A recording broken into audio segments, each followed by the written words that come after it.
May 1588. King Philip II of Spain launches the largest fleet Europe has ever seen from the port of Lisbon. 130 warships, 30,000 men, 2,500 cannons. The invincible Armada is sailing to crush Protestant England. But let's change one thing. At 50,000 feet, 10 miles above the clouds, something is circling the fleet. No heat signature, no radar return, no sound. The Spanish have absolutely no idea it's there. A B-2 Spirit stealth bomber, carrying 80 precision-guided bombs, each one capable of sinking a galleon with a single hit. This is what happens when a stealth bomber meets the Spanish Armada. Before we talk about the weapon, understand what 130 ships actually looked like moving in formation. This was not a fleet. This was a floating empire, the most powerful naval force assembled in the history of the world in 1588. King Philip II had spent years and a fortune building this. He wasn't sending it to raid England. He was sending it to end England. 2,500 cannons, some firing 50-pound iron balls that could punch through a ship's hull at close range. Those hulls were built from 3-foot-thick Spanish oak, designed specifically to absorb cannon punishment and keep sailing. 30,000 soldiers and sailors, disciplined, experienced, many of them fanatically devoted to the mission of restoring Catholic England. These weren't defenseless targets floating in a line. They were the deadliest naval force on Earth. They just had no idea what century was about to hit them. Now, meet the thing above the clouds. The B-2 Spirit stealth bomber has a wingspan of 172 feet. Its radar cross-section is the size of a marble.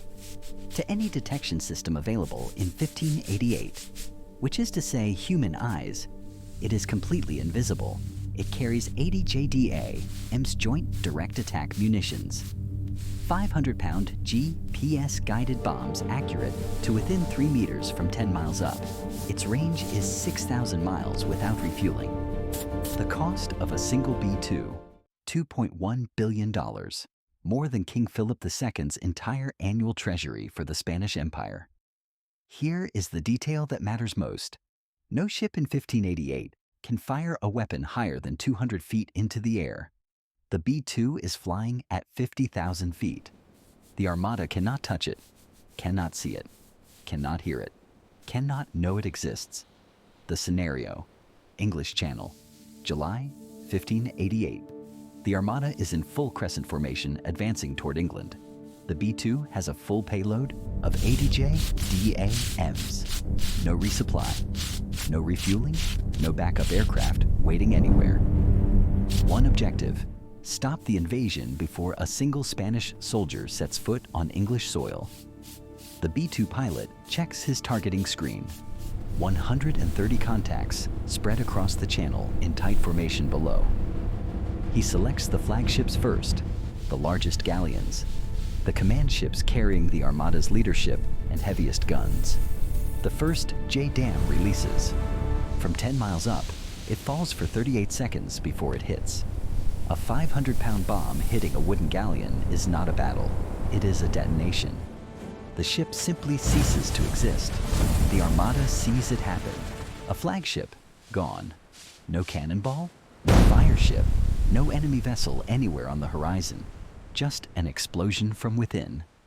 Then another flagship goes. Then another. Ships are not being attacked. They are being erased. Sailors are screaming. Priests are praying.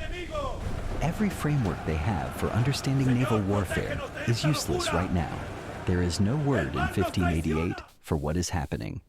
The closest thing any of them can reach for is divine punishment. God is sinking the Armada. That is the only explanation that makes sense to 30,000 men who have never heard of an aircraft. The B-2 pilot's perspective: clinical, calm. He selects the next target cluster on the screen. He has 72 JDAMs remaining. In the first 10 minutes, 20 to 30 Spanish ships are gone.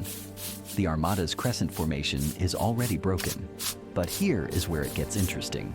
Because the Duke of Medina Sidonia was not a fool either.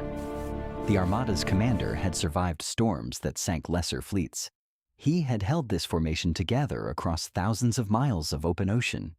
He couldn't see the attacker. He couldn't fight it. But he understood one thing. Staying in formation was getting his ships killed. The order goes out, scatter. Every captain takes his own course immediately. 100 ships fan out across miles of English Channel in every direction. The tight crescent becomes 100 separate targets. And now, the B-2 has a mathematics problem. Against a clustered formation, one J-dam could damage multiple ships simultaneously. Against scattered individual targets, it burns 1 bomb per ship, 80 bombs, 130 ships. Even at 100% accuracy, 50 ships survive by default. The math was always the Armada's greatest weapon. Some captains make the calculation immediately. They sail for the English coast at full speed. Force the B-2 to prioritize. Does the pilot chase the fast ships racing toward England?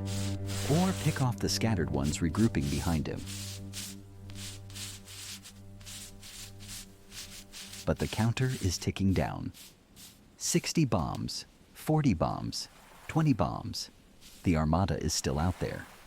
Then the last JDAM releases. The B-2 banks left and circles back over the channel.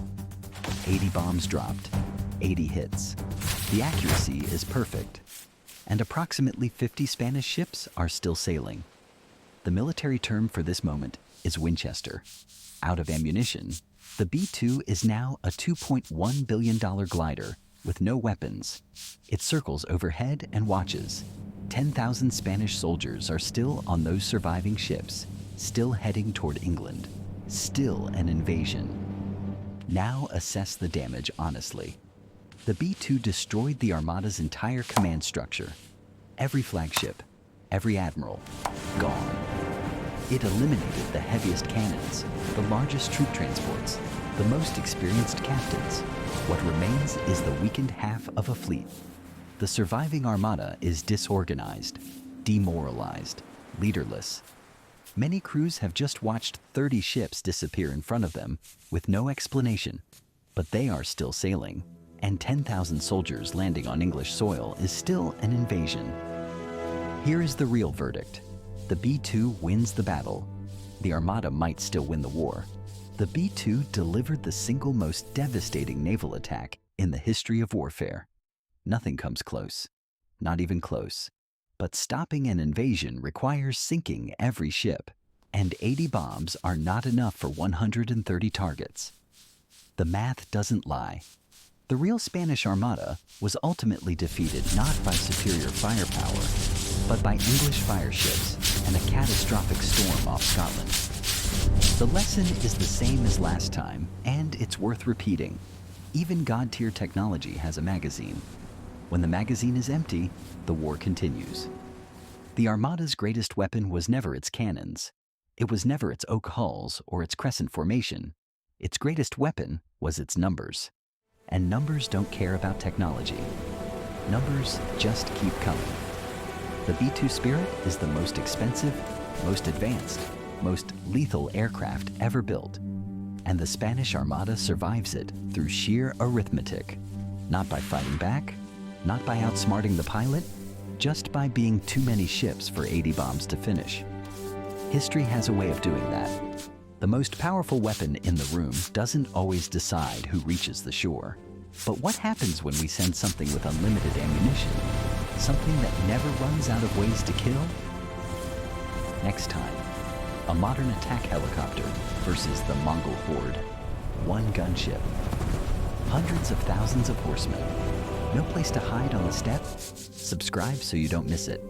And drop in the comments. What matchup do you want to see next?